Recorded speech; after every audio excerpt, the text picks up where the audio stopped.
Before the war, Mustafa Shehna used to run around with his friends. Now the 12-year-old spends his days trying to sell boxes of juice on the side of the road. I sit in the sun just so I can try and get something for us to eat, he says. Mustafa lost his leg early on in the war when a building he was in was bombed. His uncle was killed.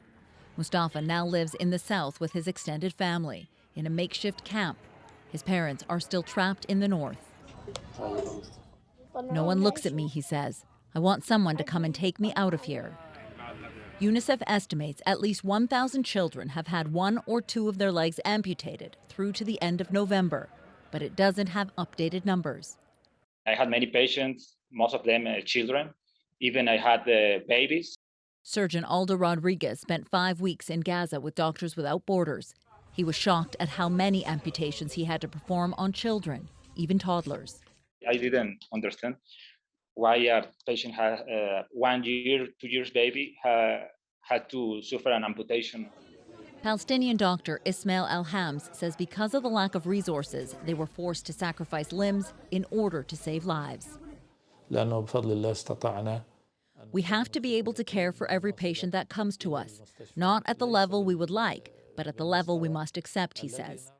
That level includes performing some amputations without anesthesia or pain medicine for recovery. The degree of pain unmanaged post-operatively would be absolutely unimaginable. Canadian orthopedic surgeon Dr. Deirdre Noonan has previously worked with amputees in Gaza.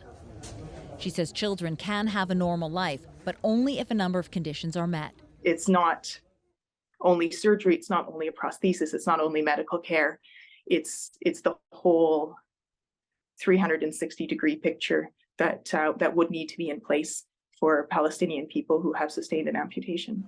Even before the war, she says there was a long wait for prosthetics because of Israel's blockade on Gaza, which restricts the importation of some medical devices and supplies.